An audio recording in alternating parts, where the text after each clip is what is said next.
So you worked yourself to death preparing a seed bed for your fall overseeding, spent the money on the seed, the fertilizer, and cashed in the kids' college fund to pay for all the water because of the dry weather we've been having this fall, as we did in 2024.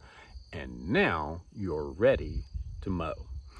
And you're scared to death because you don't want to pull it up, you don't want to scalp it, you don't want to damage it. I can tell you, it's a little bit more tougher than what you think it is, but I'm going to go over, and we're getting a lot of questions on the Facebook page. If you guys want to cruise over there, you can go to the Facebook page. This is where I get a lot of inspiration from my videos and keep things extremely topical. And right now I'm getting a lot of questions on, hey, I'm ready to mow, what I'm going to do with this overseeded yard. Also, I'm getting some questions from folks who have sodded their yard and what to do on that first mowing to prevent any damage of this money that you've invested in it, all this hard work you put into it, and now, thank goodness, it's up and you're ready to go and we're ready to mow. We're going to cover that in this video. I'm going to show you where you need to be as far as mowing height and what it will actually do to your grass to get it to thicken up and grow in. So, let's get started. Okay, now I'm going to be talking about tolerance range. What do I mean by tolerance range? Tolerance range is the lowest you should maintain a particular grass species, and the highest you should be cutting a particular grass species, and they are all listed here, so I don't have to jump back and forth. So when I say tolerance range, that's what I'm talking about on the specific species that you have. So anyway, the other concern, here's the concern I got on the Facebook page. And that is the first mowing, am I going to tear up my grass? Am I going to actually pull it up out?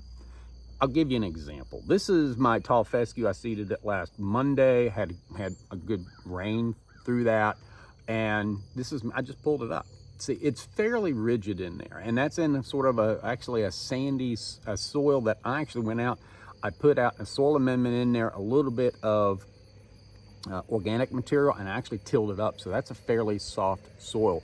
Majority of you guys, particularly on these clay soils and even sandy soils in the coastal plain of the East Coast, when I was in North Carolina and talking about everything east of Raleigh, you guys still have sandy soils. You guys in Florida have sandy soils, but they're fairly well compacted sandy soils. Not overly compacted, but they're not like a beach where you can go out and play with it, right?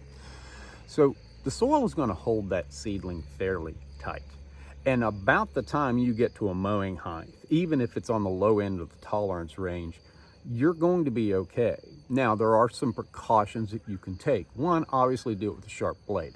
I would this year go ahead and toss the one you've used all year and go get a new blade. Spend 20 bucks getting a new blade. They're probably on sale at Lowe's or trying to put the Christmas crap out. If you guys want to know something about as far as what sales you may run into on Lowe's, I actually have this video if you want to check it out. I go over a lot of products that you can find at Lowe's at these box stores. So you actually keep them for next year and you can actually save some money that way. But change your blade out before that first mowing, or if you want to go ahead and sharpen it, go ahead and sharpen it. Not a big deal. So obviously sharp blades. Those of you with reel mowers, R-E-E-L, like the Toro Greens Master 1000, I think it's this one. I would definitely, if you can, be sure to check your bed knife and reel clearance, okay, and get that about right. You can do the paper test. That's taking a piece of paper and moving that reel. It should just brush and it should be able to cut paper fairly easily. If you're going out with a reel mower, and some of you guys use those push reel mowers, just check your bed knife to reel tolerance. Now, you can pull some stuff out with a reel mower. We actually had that happen on a putting green one time. I guess a guy grabbed, and he didn't go very far, but he did grab, and there again, it's a USGA based, sand based green, which is, they're reasonably compacted, but they are fairly much lighter than what you're dealing with. And he did pull up some, did it with the first pass. Luckily it was at the edge, not a big deal. It still survived. It was a little thin, but it wasn't a big deal. There again, I know you got a lot invested in this. That's why I'm making this video. But don't worry about this too much. But I am going to give you some guidance on what advantages and disadvantages is as far as this height to cut within the tolerance range. So for that first mowing, what you want to do is you want to be on the lower end of that tolerance range. Now, why do you want to do that? Generally, providing you're within that tolerance range, as it says in the publication down below, the lower you cut the grass within the tolerance range, I keep on stressing that, you are going to stimulate horizontal growth. okay, meaning rhizomes, stolons, and it's going to stimulate that growth so where it starts to fill in, okay? So if you start that first mowing, maybe a little bit above the lowest part of that tolerance range, I would do that. Let's say you seeded in September, you're probably going to start mowing about this time, about 1st of October. Do those first 3 to 4 mowings. That's going to take you into November at that range, just to stimulate some of that tillering, some of that filling in of that turf as it's going. It's not so much critical on sodded, but I'll get the sodded guys here in a minute. So that's what you want to do. Then in November, and you're probably going to have a few more mowings in November for some of you. Those of you in zone, and I'll talk about U.S. state plant hardness zones. Right here is the plant hardness map.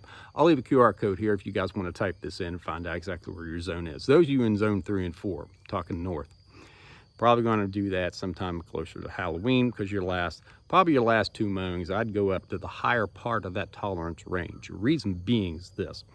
One, you're going to have a little bit more resistance, if you will, to any type of fungal infections that you have, because the lower you mow the grass, the more succulent leaves that you have, meaning it has a little bit more susceptibility to fungal infections. You want those leaves to be mature. So general rule of thumb, the last couple mowings that you have for this year going into fall, want to go at the upper end of that tolerance range. In addition, what that's also going to help you in the spring is when you come in and you do your first mowing, as I talked about in my video about preparation for fall, as far as managing that snow mold, yellow patch, and other things that will attack and the desiccation I talked about, those types of damage will be able to be mowed off, and you're at that upper level now. You're going to lower it a little bit. General rule of thumb, if I hadn't said this already, you do not ever want to take more than 1/3 of the leaf blade off at any time. So be aware of that. Now, as far as mowing frequency, and this is why I kind of had the robot, he went away. Anyway, I do have a robot lawnmower that mows this yard, and it does a very good job. I'm going to leave a link right here to Amazon if you guys want to get this one. This one's an Orthobot. And the thing with mowing frequency, let's talk about that for just a second. You can mow with these robot lawnmowers every day. The mowing frequency also keeps that uniform height, and it does help with overall turf quality the more frequent you can mow. Now, obviously, if you guys are on the go, you're not going to be able to mow maybe twice a week at tops. You sometimes struggle to get every day or every week. So anyway, robot lawnmower is something to think about. I've got this one mowing this yard, and I actually have an Ecovax mowing my Bermuda grass yard over there. Those are the 2 I like. I'll leave a QR code. You guys can go over to the Amazon storefront, check those out, see what you think. So anyway, there's that. But frequency of mowing does help, and the more frequently you can mow, the better quality you're going to have. Okay, now I'm going to give you some charts out of the publication that's down below, and they give you an idea of what you can do at certain times of year to the lawn to stimulate certain things that you want to stimulate. For example, I talked about mowing frequency here. Now you can see here where each time the carbohydrate reserves, you can see where the cut is, and the carbohydrate reserves of that plant goes down when it's mowed. Now, that's when it's mowed. If you maintain it at a uniform height, the more frequent you mow, those carbohydrate reserves will stay more steady in the plant, and it'll continue that growth. The other thing that happens is if you mow grass that's obviously the shorter you mow it, okay, there again here, the shorter you mow it, the shorter the roots are. So, and I know I said to go ahead and mow it those first few times here during fall grow in, to mow it at that lower end of the tolerance range. You really want that stuff, the grass, to start filling in.